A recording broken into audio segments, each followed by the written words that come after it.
Welcome to the Trap Life channel. I'm your host, Nate, longtime high school football coach and three-back enthusiast. I am all in on three backs.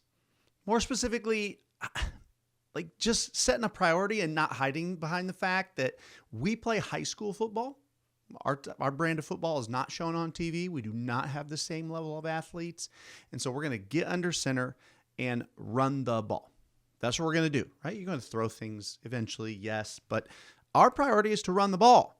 And that's what this channel is dedicated to. So if you're that type of a guy, you're in the right spot, man. If you believe that, or you're thinking along those lines, or you're looking for that nugget in your program to take the next step in your program because maybe what you've been doing offensively, you just feel stagnant maybe, right? This is where you learn how to move the rock. And all of these are age-old proven plans. It's why we get called dinosaurs, that we're not innovative, right? We are using proven plans that have been a part of the game for a very long time. Now, with anything, everyone does begin to innovate, right? So there is a lot to, let's say, modern day wing T that wasn't a part of it 50 years ago. Men are creative and ambitious, and they will continue to do so, and we can do so within the framework of these offenses. Man, today we're talking split back veer, and I guess a little bit more outside veer to be specific. Like kind of that's where it starts, because that's where it starts when it comes to the split back veer.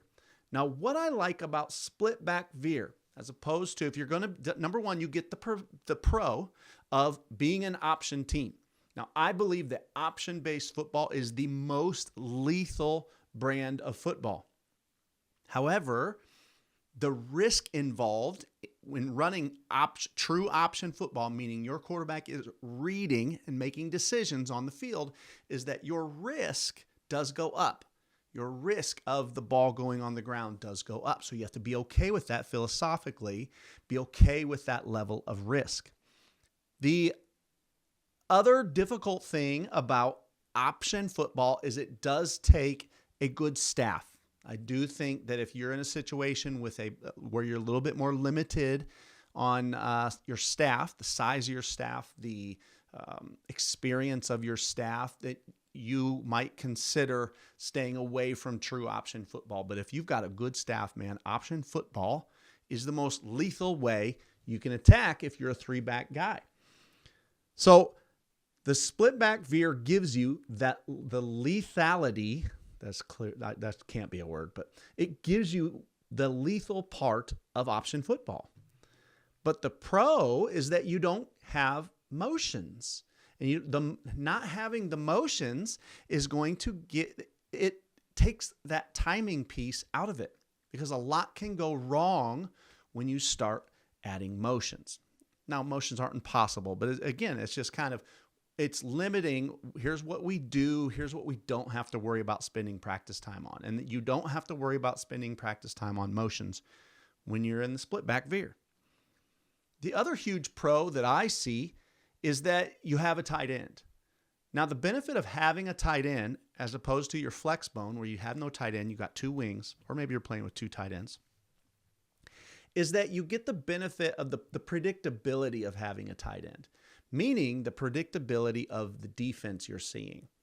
So I think that it helps you if you have a good staff where you go, hey, they're playing us with a 3-tech and a 5 technique to the tight end side. And to the weak side, we're seeing this and this. When you're balanced up, you get a little bit more hodgepodge stuff, or you might get a balanced defense. But when you play with a tight end, you are establishing a strength out of the gate, and that defense has to then match up to your strength, to your running strength. And they play, generally speaking, with a little bit more of a predictable front, which then allows you to attack accordingly. Over here on YouTube, let's take to YouTube, man.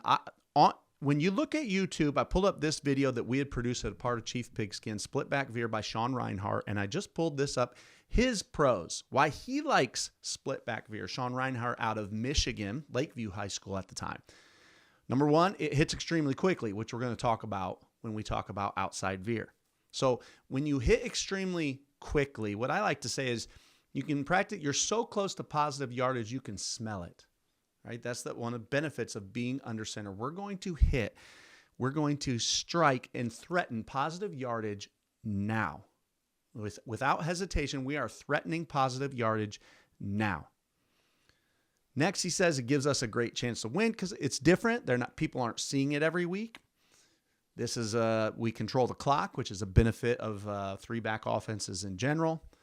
Opponents need extra practice time to worry about this, right? You just do because back to that number 2, which is you don't see it a lot.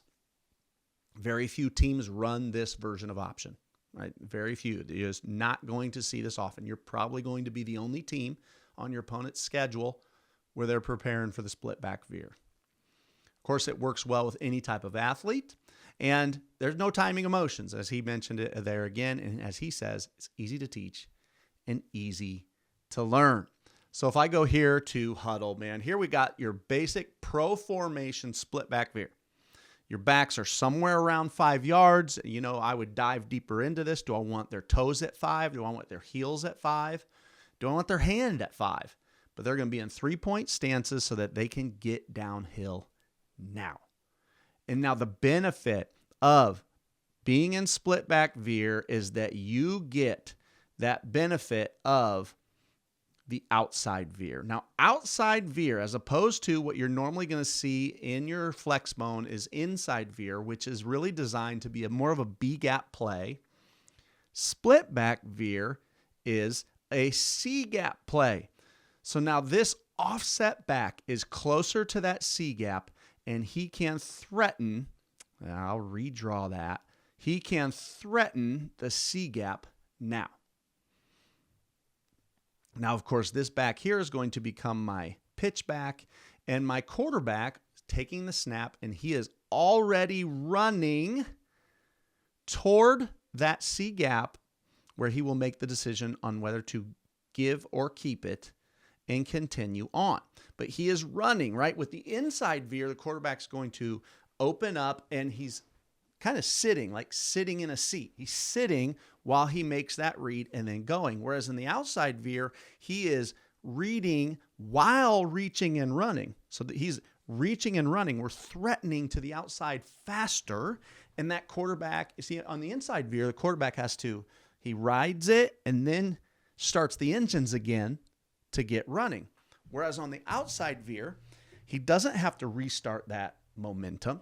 He's already in movement, right? So that is the advantage of how fast the outside veer hits.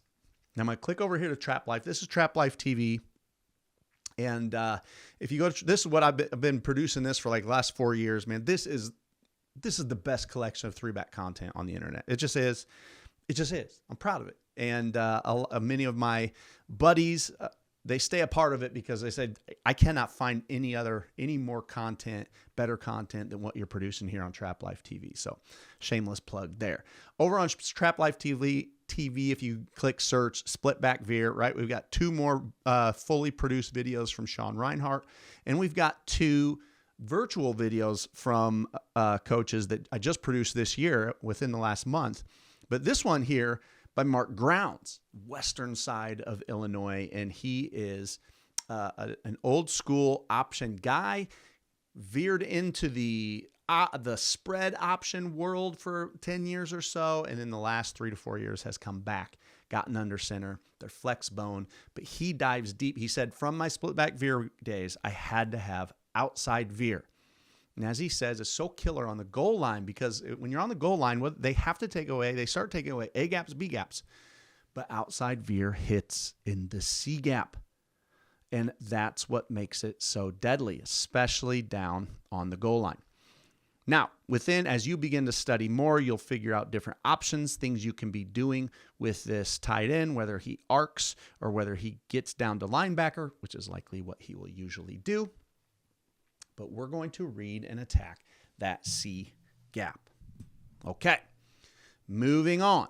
If you're going to run split back veer, you have to make a decision between, when I'm an option team, do I want to run ride and decide or the point method? Okay, so you've got to make that decision, and there's so much information online.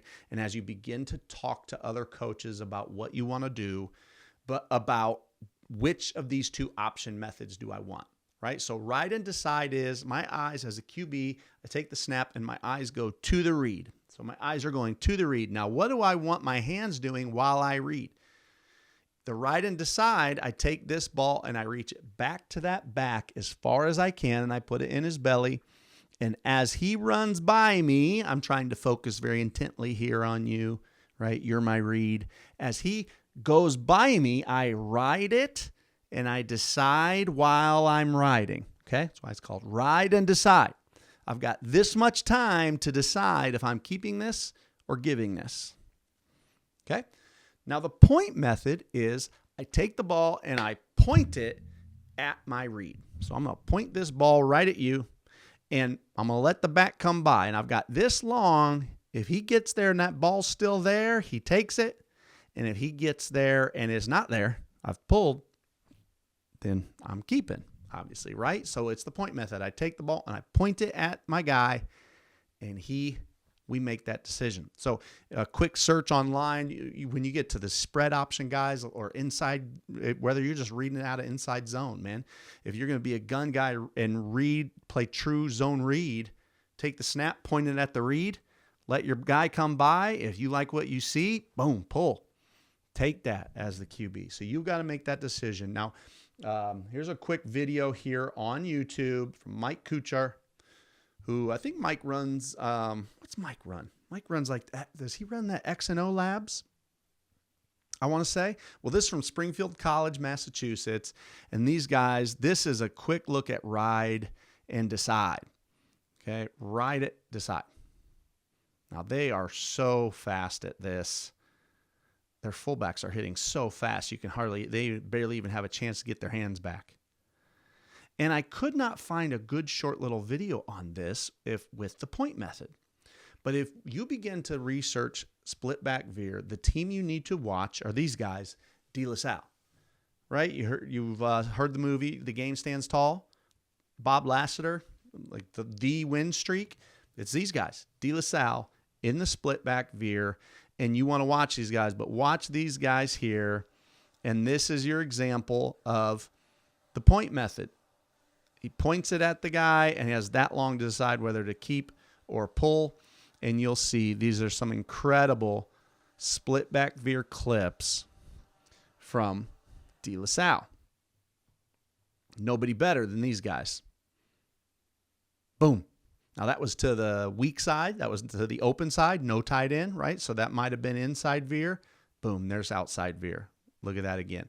Watch how that quarterback hits it running. He's already running when he gives that ball. That's your good look. So if you want to know more about outside Veer, right? You start doing your research, but you need to watch De La Salle play. You got to watch. You got to study every part of what they do and try to emulate them. Well, I have one more bonus key, which I'm going to tell you about in a second. If you want to be good at splitback Veer, there's one key, and it comes from De La Salle, which I'm going to tell you in a minute, like I said. But overall, I hope that this gave you a good little overview on splitback Veer. You don't see it a lot anymore, but that does not mean that it's not a viable option to play football at a high level, whether you're a youth coach or a high school coach at a large school. This is a viable option, and you absolutely can play football, championship level football, at a high level using this offense. Now, here's your bonus key.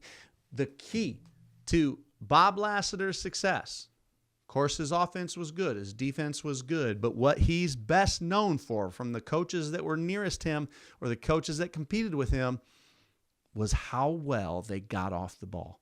They exploded off the ball. And if you run that back and watch those clips again, it is that down, the hand goes down and they are out and gone quickly.